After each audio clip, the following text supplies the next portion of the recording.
Right, I've been asked to do a video on just to show what rigs I've been using the last couple of years. Now I haven't actually been fishing for about 3 weeks because I've been out raving, and I don't know when I'm actually going to get to go back out again, so that's fishing, not raving. So I thought I'd run through, I'd just set up on the lake while I've got a couple of hours and show you the rig that I've been using recently. I'm going to start with lead core. I think this is the ESP. I use either ESP or Signet lead core. I think this is the ESP one. I just splice a loop in it, and then I use a double ring swivel. Now I use a quick change system, so just push that through,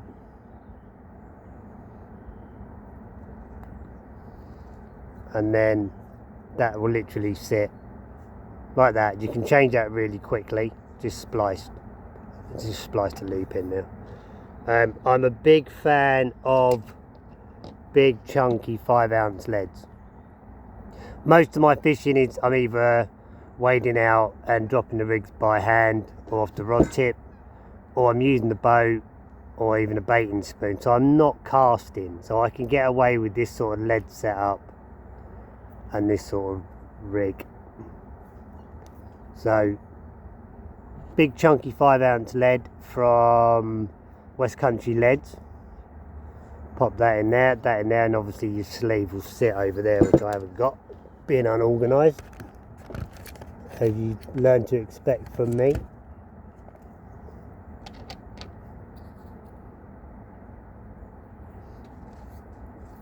I've just got a short length of lead core for this, but then if you're casting, you're going to be using a short length anyway, aren't you? So right, so that's my lead core. I'd normally, why don't I do that properly while I'm here? Trim that down.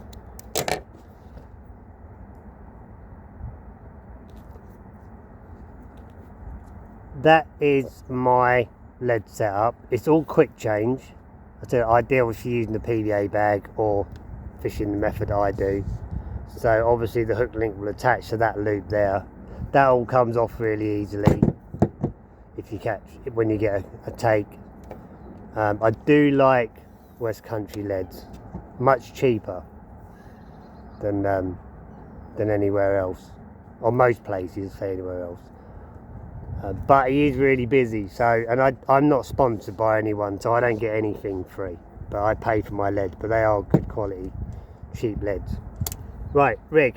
So I'm going to start with, because I'm unorganised, the material I'm using is the Signet Soft. I'm going to take about 12 inches just to make my life easier while I'm filming this. They do a stiff version as well. I like the softer one. I'm going to take about 1.5 inches of coating off, and then I'm going to get size 4 Kamakuru, stupidly sharp, and they're a nice big hook as well. So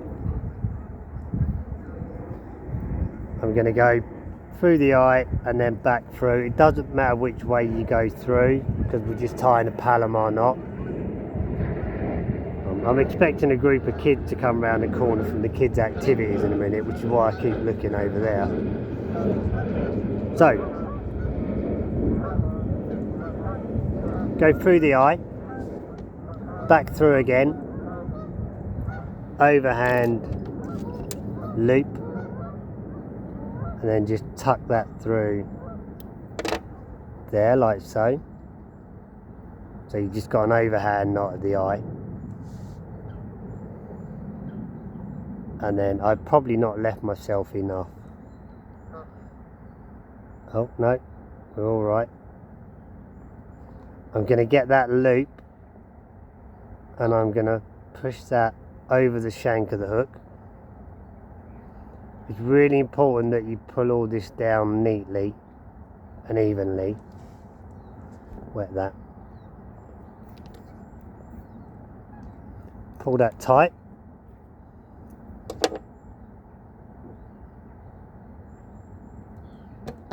trim that tag end like so. Get the hair out of my mouth. So you end up with that, obviously. Let me put this kettle on while I'm here.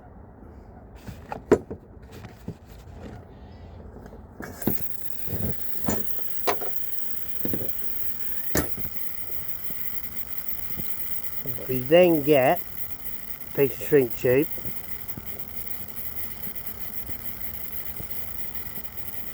Three-eighths of an inch, half an inch, thereabouts. That's going to go over there. So I'll neaten all this up later when I've finished. Because whilst we're doing that, here's what I'm going to do. I'm going to get the length I want, probably 6 inches, 5-6 inches. I'm going to create a big loop. There's a couple of reasons for this. One is it gives me a loop that I can use quick change on. So I can use, I'm just using loop to loop in the swivel, obviously. If you're using the quick change system or a heli rig, then there's your loop. But it also makes this part of the rig stiffer. So I'll come to that in a second. So an overhand loop, overhand knot. Problem with that is it'll make it kick out at an angle, which I'm not really bothered about, but if you are, tuck it back through and that will give you a figure of 8.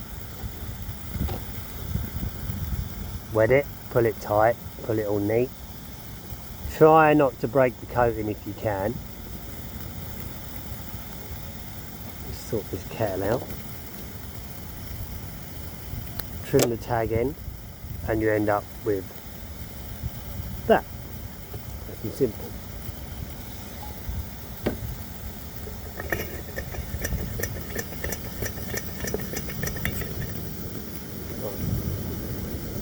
I'm just going to steam this bit over the kettle.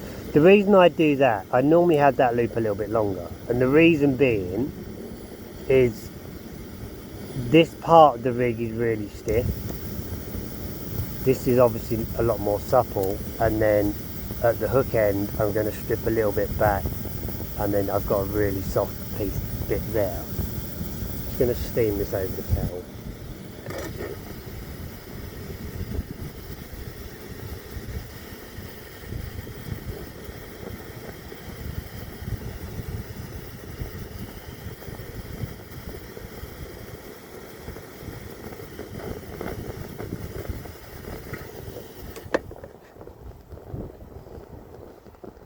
So I'll come back to that bit in a minute. So I've just steamed a nice little bend in that there, so you can see that. Okay. I know there are a lot of guys that will make this really aggressive and they'll do something like that. I don't like that because I think you're making this gape a lot smaller, and I think the wider that gape, the bigger that, essentially the bigger the hooking area. So when the carp pick that up, it's always going to catch because it's such a big area for them to get, for that to catch hold. So if you pull that really tight and really aggressive, it narrows that down. By having a bit of a curve in there, and personally I'd even have that a little bit straighter than that, more like that. But that's fine, that works really well. You can see how effective that is without even doing anything, without having any weight, putty or anything on it. You see how quick that turns. So it's a simple hair rig, that's perfect for me. I'll come back to this bit in a minute. So once we've got that, we're going to put a micro ring swivel on. Oh, or it's going to fall off again. Typical me. And then we're going to get a hair stop, or hook bead rather. Now if I can do this without using my eye loop, I'm going to use my eye loop because I don't want to blunt this hook. And being a Kamakura, you know that they blunt really easily. They turn really easily.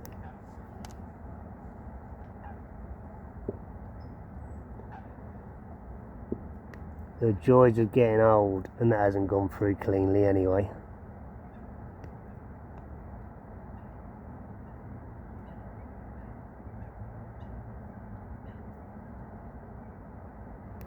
Okay. You can tell I'm not a pro at this. Right, so micro ring swivel. What's going on that hook bead? Okay, we'll position that in a minute. Let me grab my tea. Nervous cup of tea. Okay, so we've ended up with that. I'll straighten this out over the kettle in a minute. So what we've got here is a really basic rig. It's important that the reason I've seen this somewhere, I got this off somewhere else, I don't know who, but I want a nice big loop, and then that creates a certain amount of stiffness in that. This section is obviously a lot more supple, and then I've got this section which is strip back braid.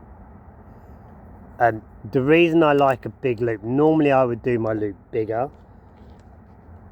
Oh, this is an older one, so you can see the length of this rig. This is an old rig, and the length of the loop there.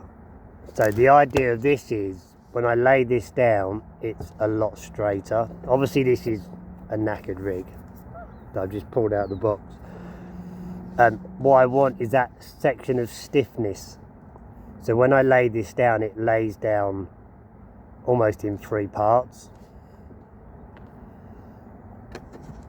So we're going to get a bit of pay.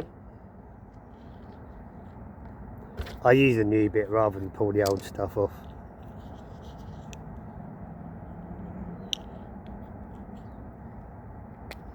Okay. Right. I'm just going to throw it on roughly, I'm not going to do it neat. I'm neating it up later. A little bit of putty. Now, a lot of people use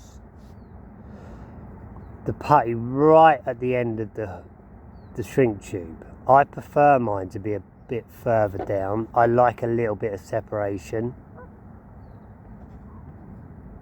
And I will set this rig up as I go when I finished it. It's only going to be rough anyway. Right. Let's get a bit of floss, because we're going to need that anyway.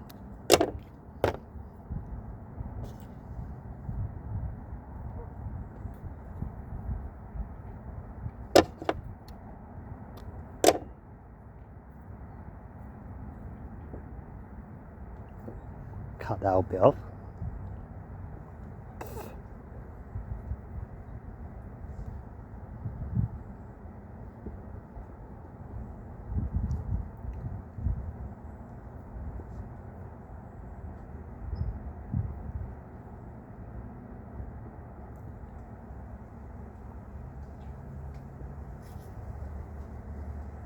Okay, I'm going to stop this video for a second. I need to charge my phone. Right, we're back. So I've put my phone on charge. Now I've got a plane going overhead. Like I said, if you listen to my introduction on my first video, I've said from the beginning that I'm not going to be professional. So I've turned up here to do a bit of filming. And I've forgotten my camera. And I've forgotten to charge my phone. So I'm using my phone and I've forgotten to charge my phone. So I'll get it one day. Right, so let's run through quickly.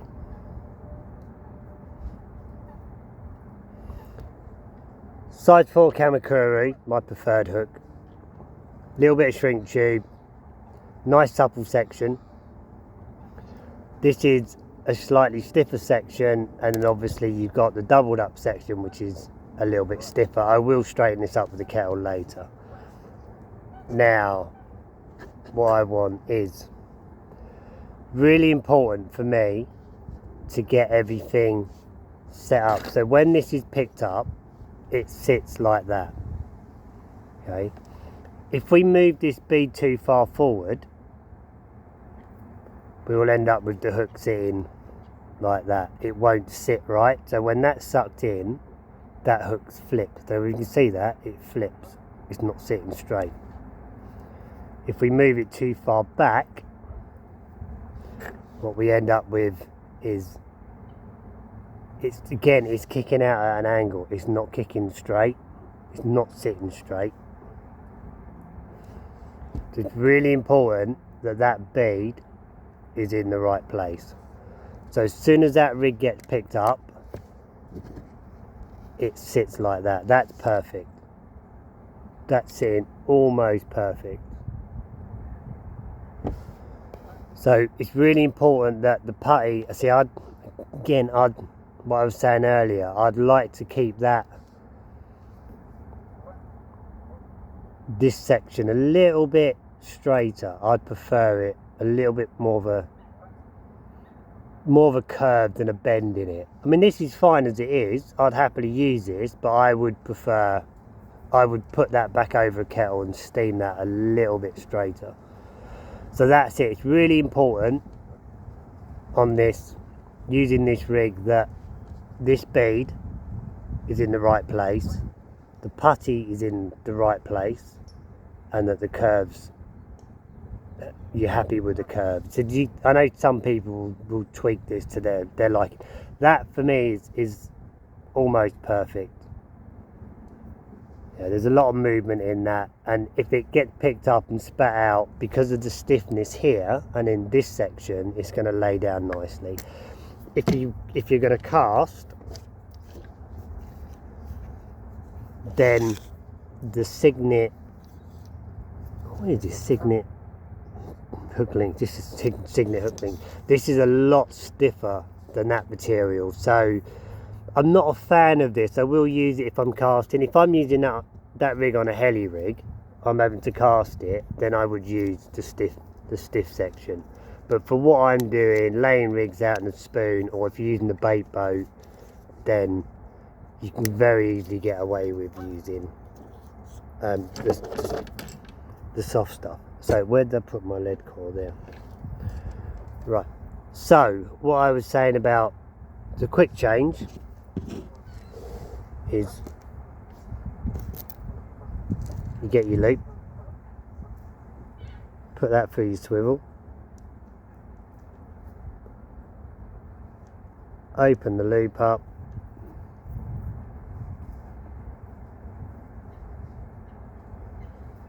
throw the hook through there like that,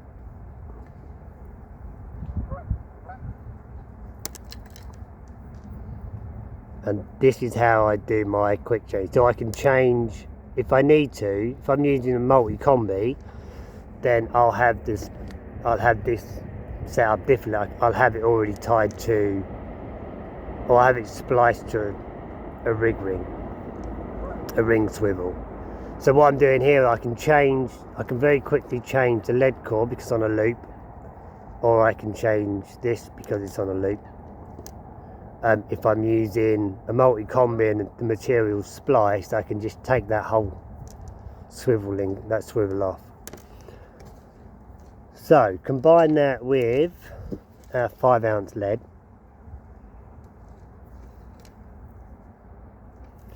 I'll pull that loop off again. Bear with me.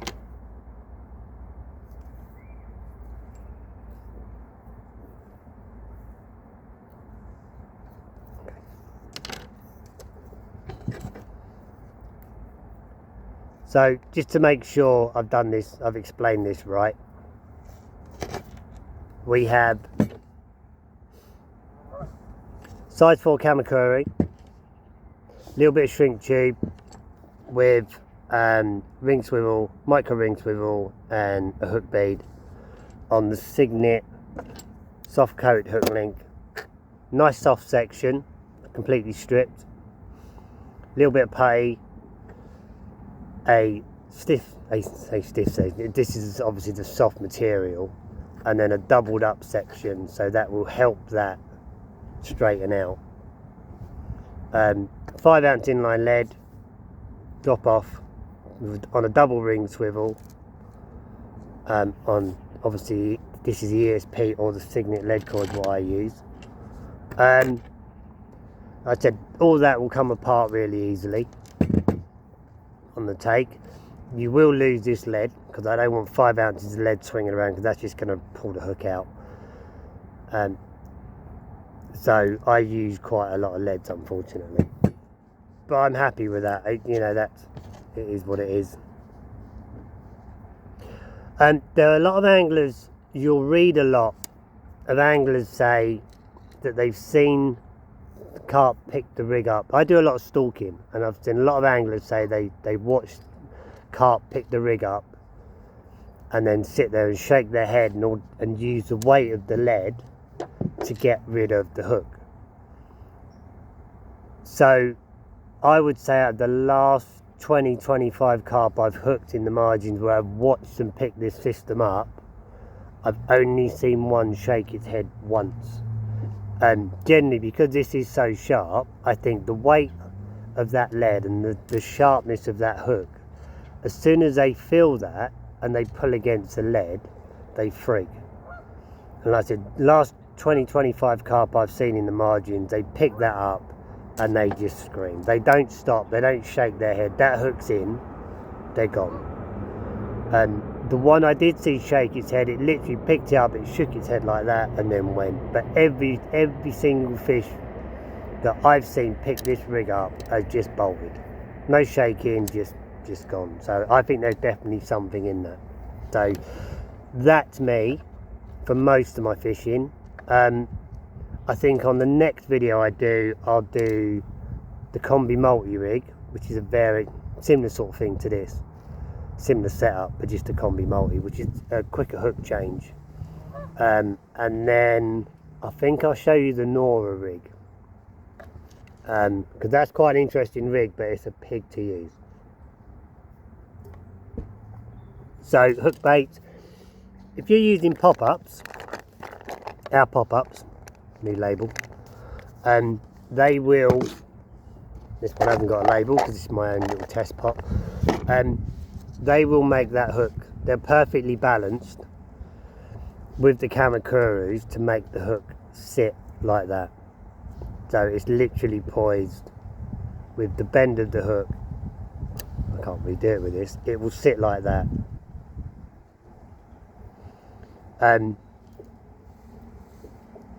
If you're using tigernuts, which I use a lot of, most of my fishing is with tigernuts. These are the black garlic ones. Let's get 3 out. Okay.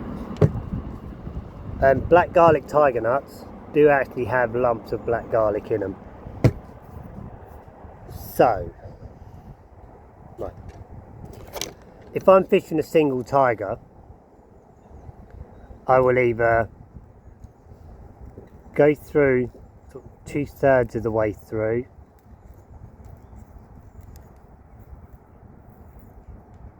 with the cork.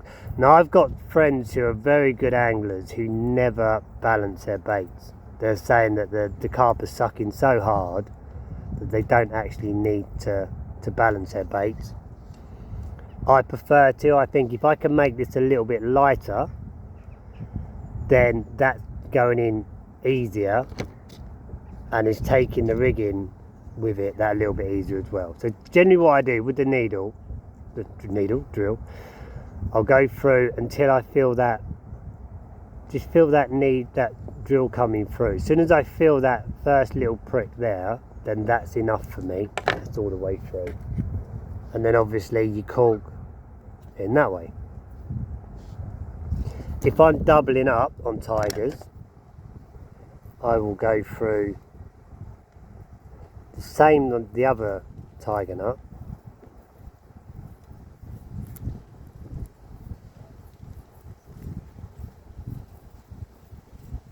Like I said, I'm not sponsored by anyone, so I'm using Signet, I'm using Kamakura, I'm using Fox stuff. Cramping my finger.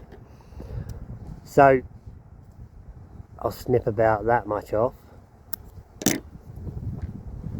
and then I'll put that through like that, and then that's how I use my double.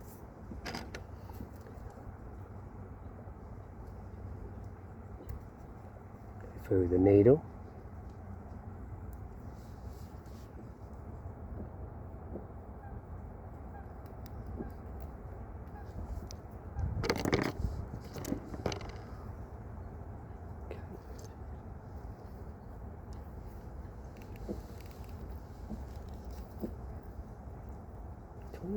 Blimey, these videos take ages. Okay, so obviously I'm just going to burn that down, and then that is, so that's what I've been using for the last 18 months. That's caught me a lot of fish, and it's caught me some very big fish. It's caught me quite a lot of big fish. When I say big, I'm talking 30 plus. That's caught me a lot of fish. If I'm using a single tiger, whether this makes a difference or not, I don't know. Let's get a better tiger to use for demo. I said these are our black garlic tiger nuts that are very special. So most people, when they're using tigers, will go through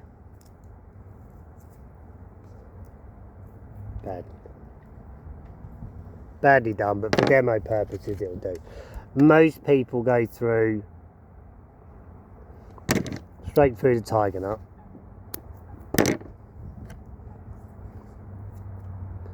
and they'll put the needle through the cork, which I did for years. Okay. So they'll go through the cork. You see that?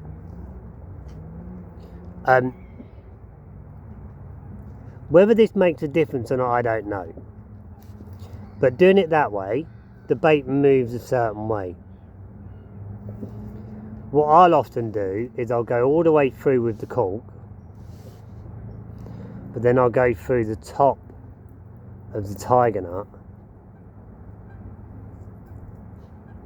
Do that a bit better. So rather than go all the way down the centre of the cork, I'll go through the side. And I think the bait moves slightly differently. Whether it makes a difference or not, I don't know. This isn't a very good example, as usual. Okay. So I completely missed it there. That's because I'm getting nervous doing videos, see? Right, so we'll try again. Go through the tiger nut, and we want to go right through the cork. That's better.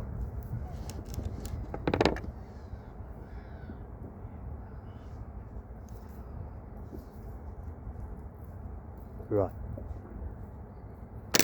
So now the tiger nut is pushing through. Now you can see that that's gone through the cork horizontally rather than vertically. So most people will have that cork sitting that way. I like to do it that way, so the cork, so the floss goes through the cork horizontally, and I think it just moves a little bit different. Whether it makes a difference or not, I don't know, but it's just something that I've learned to do. I've just started doing. I don't think it's improved my catch rate. It's just something that I've tinkered with that might help. So, and if it helps, it makes me more confident, then I'm happy to use it. So that's it. Nice and simple. You waste a lot of material and waste a lot of components doing it this way, which is why I started using the Combi Multi. So I think on the next video I'll show you the combi multi, and I'll also do one on the Nora, which is all a variation on this.